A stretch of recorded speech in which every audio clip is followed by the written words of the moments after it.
Welcome to the Arlington Street Church podcast.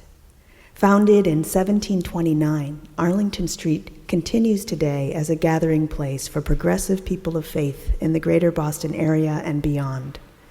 We are located at the corner of Arlington and Boylston Streets, across from the Public Garden in Boston, Massachusetts.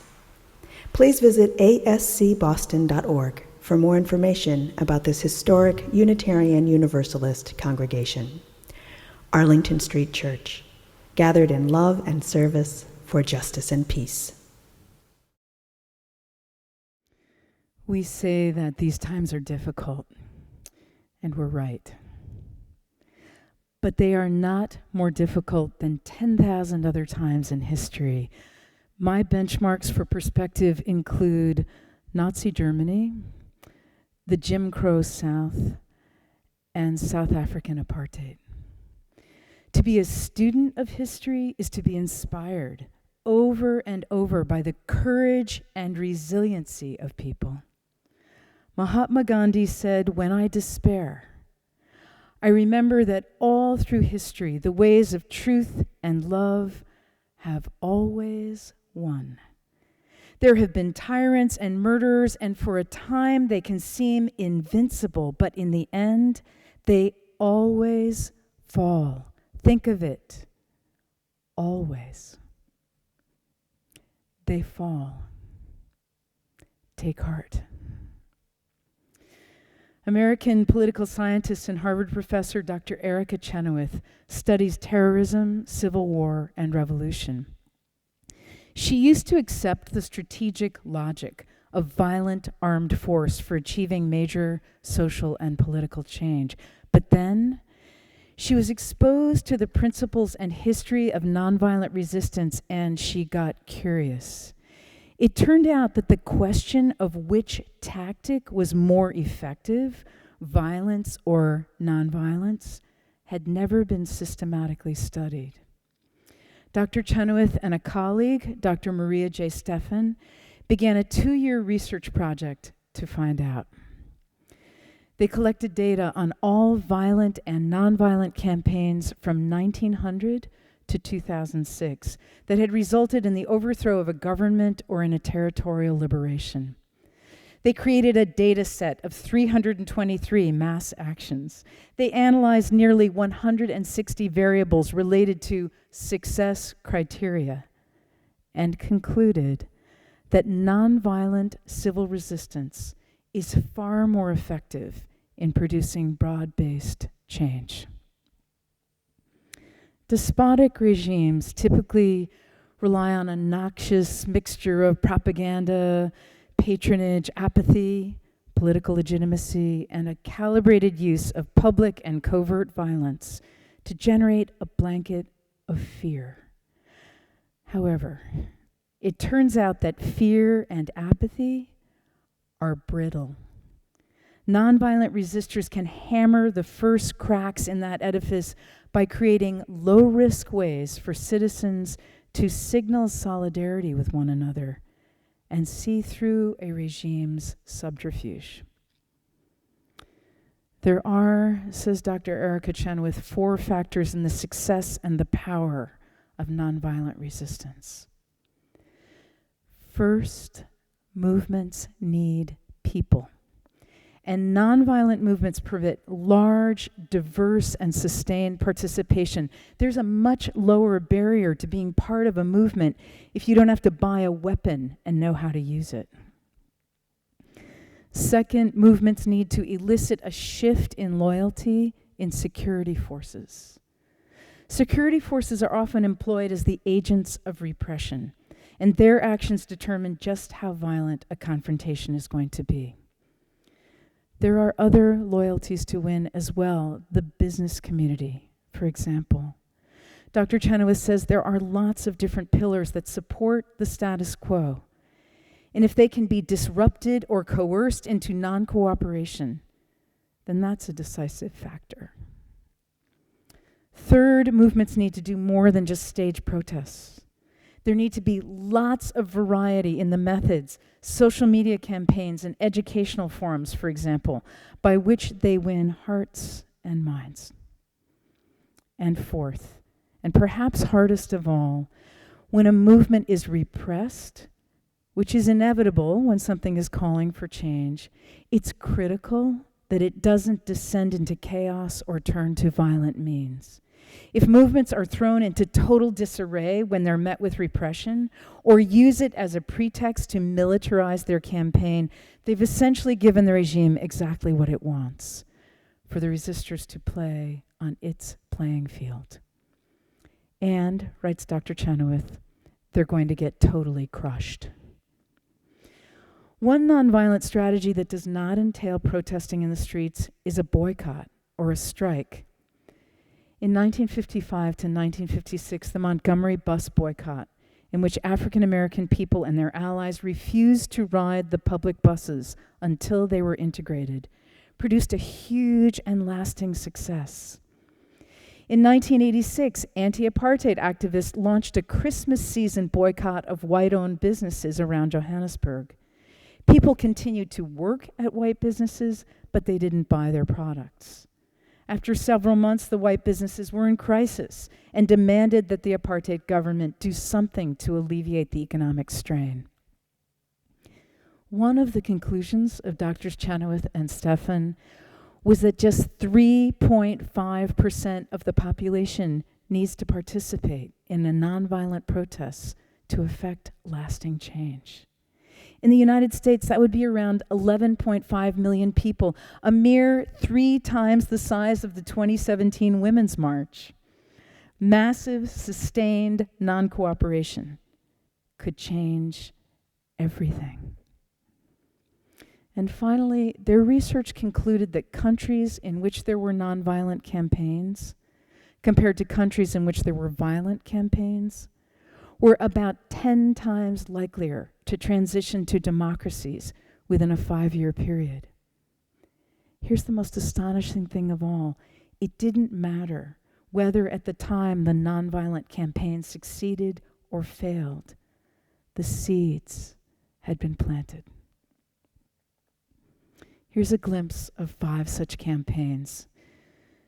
In 1913, 5,000 women marched on Washington, D.C., demanding the right to vote. While the struggle for suffrage had begun over 60 years earlier, the Suffrage Parade was the first national event for the movement. British suffragist Emmeline Pankhurst said, "We are here not because we are lawbreakers, we are here in our efforts to become lawmakers." In a photo, a woman holds up a sign reading, "To ask freedom for women is not a crime." 7 years later, the 19th Amendment was finally ratified, granting women the right to vote. If you haven't seen Sir Richard Attenborough's Gandhi, I commend you to it. One of the scenes that remains most vivid to me is that of the Salt Marsh, when in 1930, the Mahatma walked over 240 miles across India to protest the law that no Indian could collect or sell salt. Arriving at the Arabian Sea, in an extraordinary gesture of defiance, Gandhi leans into the water and picks up a small handful of salt. 17 years later, India declared its independence from Britain. In 1956, reflecting on that Supreme Court decision that ruled segregation on public buses unconstitutional, Rosa Parks said, "People always say that I didn't give up my seat because I was tired, but that isn't true. I was not tired physically, or not more tired than I usually was at the end of a working day. And I was not old. Although some people have an image of me as being old, I was 42. No," she says, the only tired I was tired of giving in." On September 8th, 1965, the Delano Grape strike was organized to end the exploitation and abuse of America's farm workers. It lasted for 5 years and was characterized by community organizing, marches, and nonviolent resistance. 6 months later, Mexican-American labor organizer and civil rights activist Cesar Chavez embarked on a 300-mile march from Delano to California's state capital, Sacramento, to bring widespread public attention to the farm workers' cause. When a consumer boycott was called, more than 17 million Americans stopped buying California grapes, ultimately securing unions and security for farm workers. And one more. Have you heard of the singing revolution? Music and social activism have long fueled nonviolent resistance. In 1988, more than 100,000 Estonians gathered and sang for 5 nights to protest Soviet occupation. Ultimately, the singing revolution lasted over 4 years, with various protests and acts of defiance ultimately leading to the restoration of independence of Estonia, Latvia, and Lithuania. There is a line of nonviolent activism extending from Jesus to Mahatma Gandhi to Reverend Dr. Martin Luther King Jr., a line filled in by these co-conspirators and followers, and they were neither the first nor the last. What each of them has in common is a devotion to nonviolence, not only as a political strategy, but as a way of life, a courageous, active, peaceful resistance to evil. Contradicting the notion that the ends are justified by the means, Gandhiji proclaimed that the means are the ends in progress. And these, he said, are the means. This is his 6-point guide to what he called soul force. 1, respect everyone, including yourself. No one said this was going to be easy. The first principle of Unitarian Universalism is the affirmation that every person has inherent worth and dignity. I find myself leaning heavily on the word inherent. It helps me to remember that even when someone behaves in a way that does not deserve respect, somewhere deep inside they are possessed of worth and dignity. And whatever we're doing, we're seeking to defeat injustice, not people. Deploring the sin, but not the sinner. Although our opponents may frame it as a power struggle, we are in a struggle for justice. To that end, humiliation is never to be used as a tool. Humiliation, says Gandhi, only degrades everyone. One of the most interesting things about the practice of nonviolence is its sheer utilitarian nature. A commitment to nonviolence means accepting suffering without retaliation, as suffering has tremendous educational and transformational possibilities.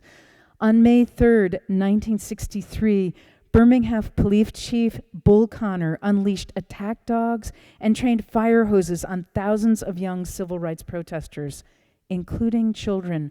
The water pressure was set at a level that would peel bark off of a tree or separate bricks from mortar. That night, horrifying images filled the television screens in living rooms throughout this country, changing hearts and minds. A New York Times editorial called it a national disgrace. Ultimately, the Birmingham campaign burnished Dr. King's reputation, ousted Connor from his job, forced desegregation in Birmingham, and directly paved the way for the Civil Rights Act of 1964, prohibiting racial discrimination in hiring practices and public services throughout the United States. 2, be constructive wherever possible, says Gandhi, obstructive when necessary. American systems theorist, inventor, and futurist Buckminster Fuller said, "You never change things by fighting the existing reality. To change something, build a new model that makes the existing model obsolete." And you can't rid yourself of oppression if you're depending on the oppressor for your livelihood. Gandhi initiated 18 projects that enabled the Indian people to take charge of their own society. They became less and less dependent on the regime by creating their own goods and services, thus laying the groundwork for a democracy independent of British rule. 3, cherish the long view. There's a beautiful story from the 1950s when China was in a severe famine. The United States branch of Fellowship of Reconciliation organized a mail-in campaign to convince President Eisenhower to send food, surplus food, to China. 35,000 Americans wrote to him, quoting a single sentence from Isaiah: "If thine enemy hunger, feed him." Eisenhower appeared unmoved.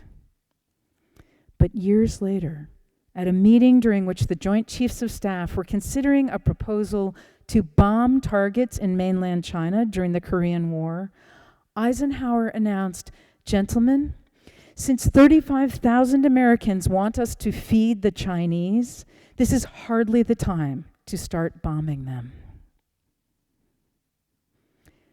4, look for win-win situations.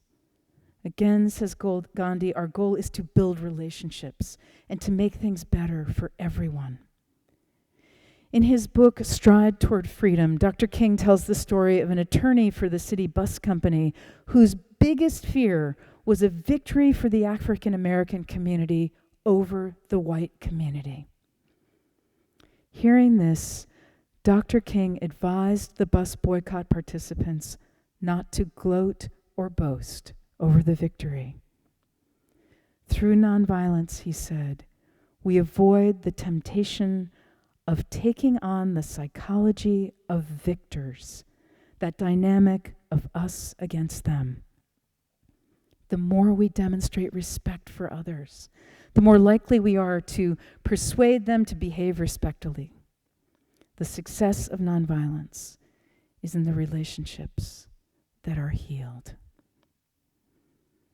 And 5, use power carefully.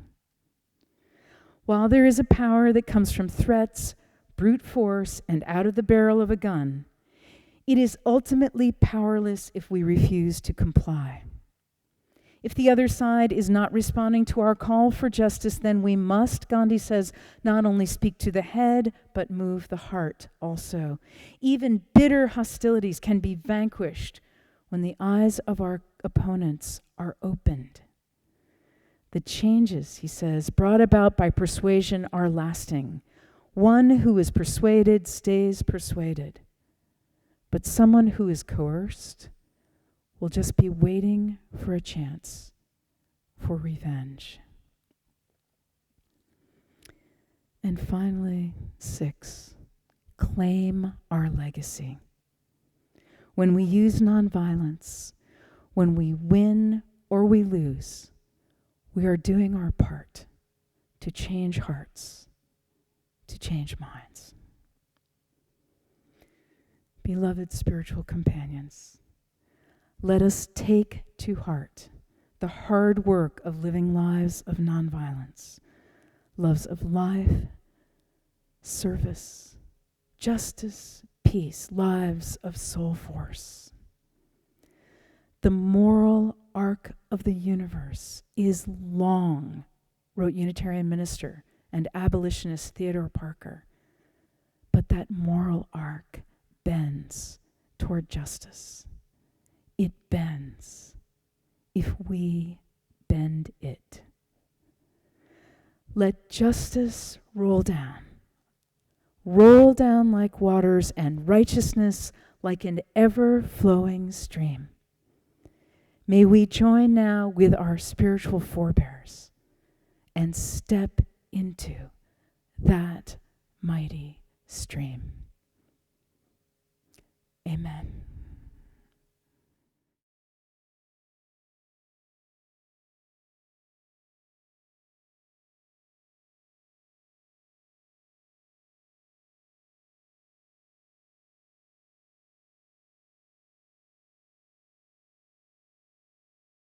And now for our benediction, I invite you to put your hands over your heart in Namaste. I bow to the divine in you. Our benediction comes from Tolstoy's War and Peace. I say, let us join with those who love goodness, and let there be one banner, real goodness. I want only to say that it is always the simplest ideas that lead to the greatest consequences.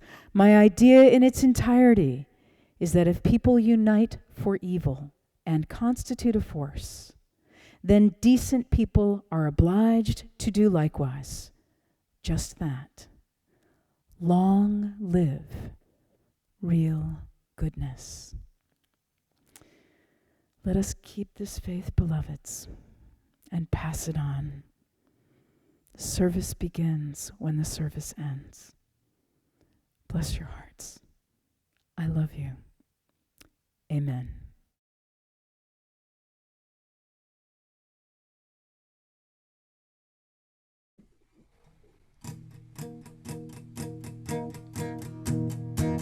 Where you go, I will go, beloved.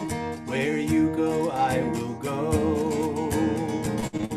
Where you go, I will go, beloved.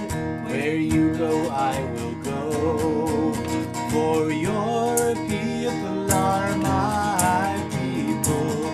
Your people are mine. Your people are my people. Your divine, my divine. Where you go, I will go, beloved. Where you go, I will go.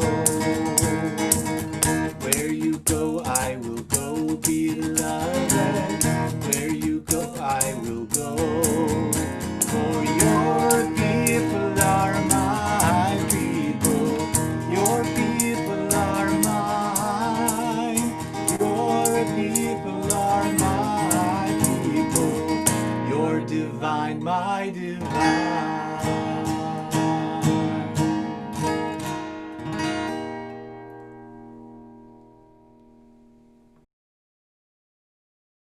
Please visit ascboston.org for more information about this historic Unitarian Universalist congregation. Arlington Street Church, gathered in love and service for justice and peace.